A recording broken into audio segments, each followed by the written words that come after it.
Hi,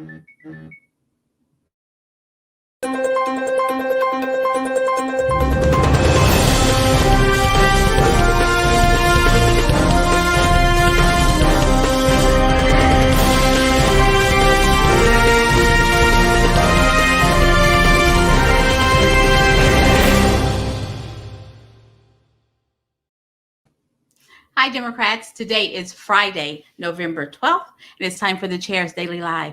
Happy Friday. And hi for you non-Democrats who are watching me as well. Alrighty, so today is Friday, so I want to do a summary of the things that we talked about this week. I want to remind you that we are still kind of in the middle of Facebook and Instagram accountability. So I want to remind you,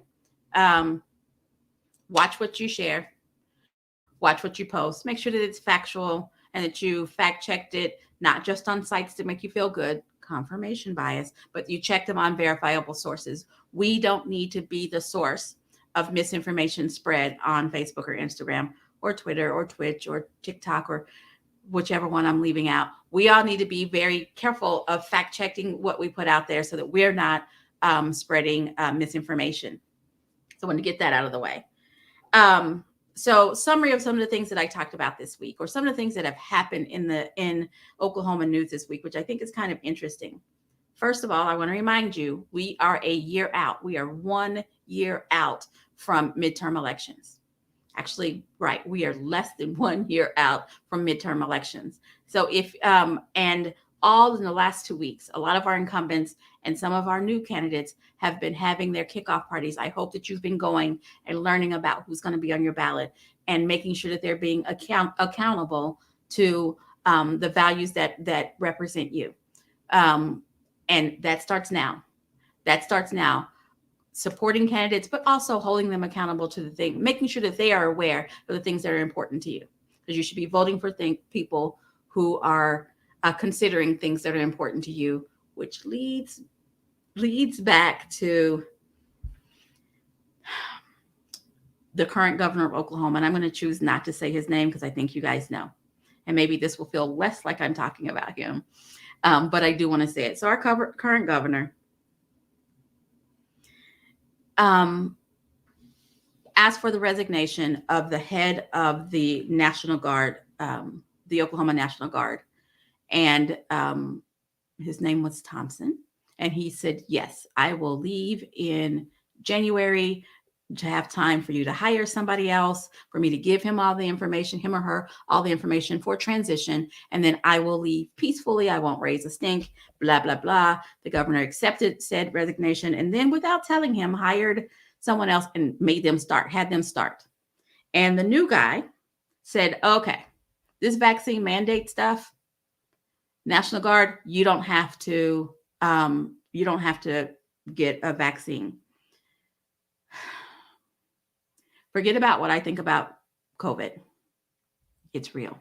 Forget about that. But let's say that the head of Armed Forces for the United States said, if you're in the armed forces, you must be vaccinated.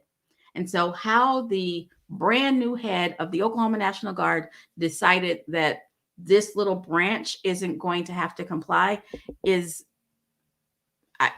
I don't even understand it. But that is what happened. That is what happened. And that's what's going on in Oklahoma. Okay, so that's one thing that our governor did.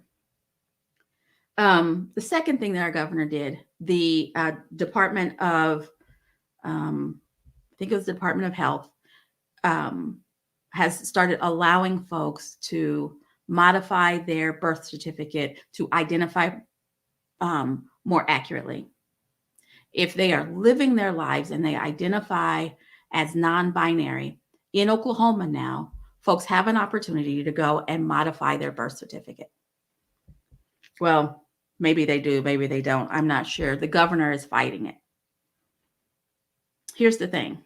And I said this the last time I talked about non-binary humans. This is not a thing that I knew or understood 10 years ago.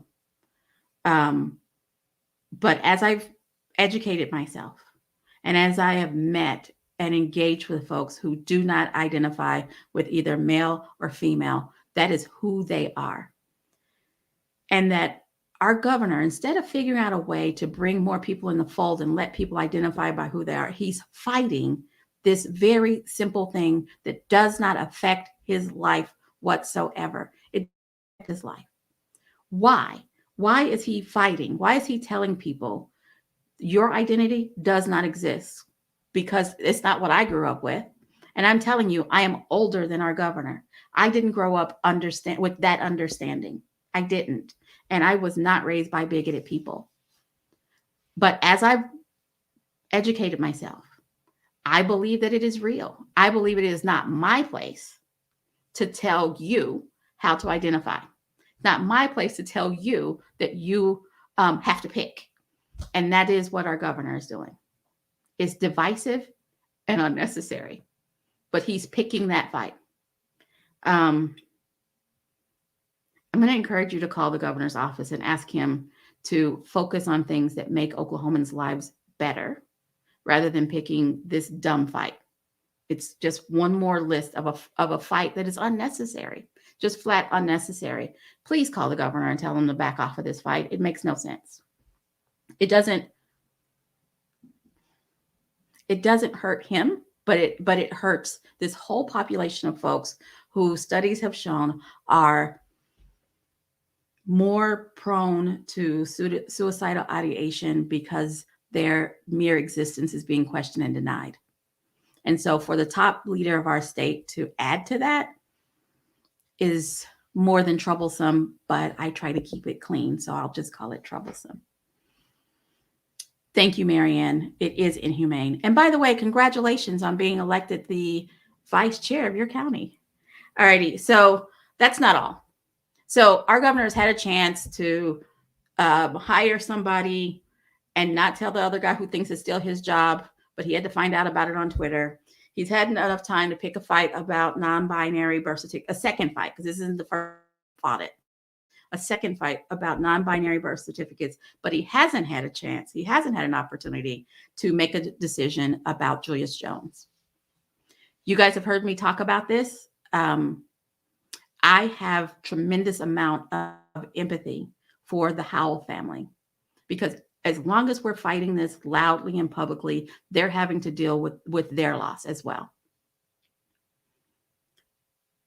But as long as there is doubt, as long as, forget about the doubt, but for me, as long as there is doubt, as long as there is question about this man's guilt, the fact that we are marching down the road to murder him is unconscionable.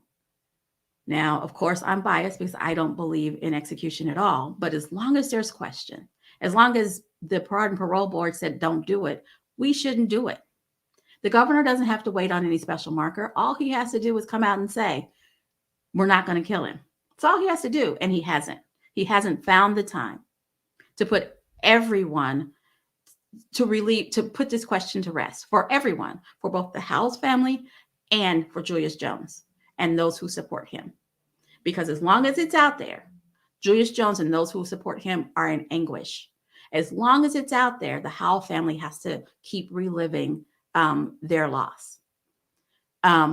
Because whether you think Julius is innocent or guilty, and I'm going to say I don't think that he should be murdered, the Howell family did lose someone. And the Jones family is about to lose someone, it feels like. The governor could make a decision and just tell everybody. But he's choosing not to. It's not a matter of having time. He's choosing not to.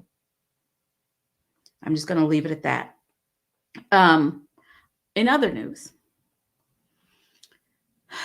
Senator Nathan Dahm, who is running for U.S. Senate, is seeking attention. So I'm not going to tell you what he's seeking attention about, and I'm going to encourage you not to go look for it. He's just faking legislation so he can get in the news, and he doesn't care about what's important to Oklahoma. He's just trying to get in the news. So that's his little 15 seconds that I'm going to give him. It's not worth it. Do not chase down his story. He would rather chase being on the news than actually doing any real work. That's going to be my commentary about that. Kevin Hern, my congressman, threatened to defund the Labor Department. It's probably one of the most honest things that he's done since he's been a congressman. He doesn't believe in fair labor practices. He doesn't pay the workers at his company, McDonald's, enough money to stay off of assistance. And so the fact that he would threaten, he can't do anything about it. It's again another ploy to get in the news. Is actually more honest than he's been about a lot of things. He doesn't care about fair labor practices, and if he could defund the organization that fights for fair labor practices, he would.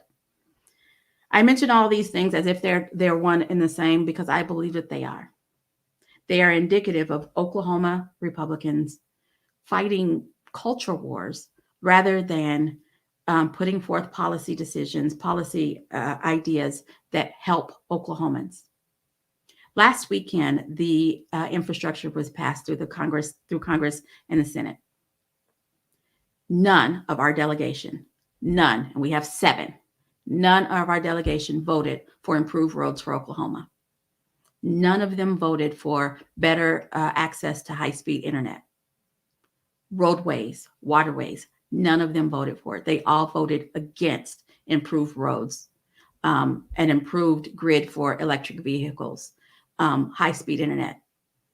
Mind you, they were right there fighting about CRT, which is not a real thing, K through 12.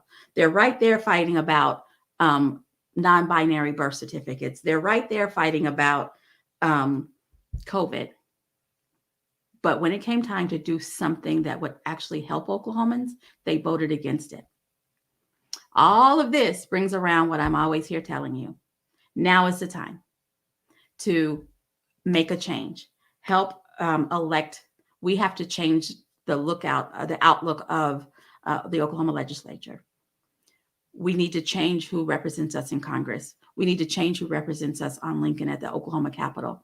Now is the time. Become a candidate or support a candidate, because this is the kind of junk that our current legislators are focused on. CRT, not a thing. Deciding that non-binary humans are not a thing. Fighting COVID precautions, which have been proven to work and mitigate COVID. That's what they're focused on. Not roads, not bridges, not high-speed internet, when 24% of Oklahomans don't have access to internet. We have got to make a change. I can't say it enough. I know you guys are sick of me saying it, but I don't see enough action out there. So I'm just going to keep saying it until there's just a frenzy of Democrats out there doing work. Become a candidate or help me find a candidate. We have got to change who our legislators are, who is representing us, and not through this partisan gerrymandered map. We have got to change who represents us. All righty, guys. You guys have a great weekend. Thanks for joining me, and I'll be right back here Monday at 4:15.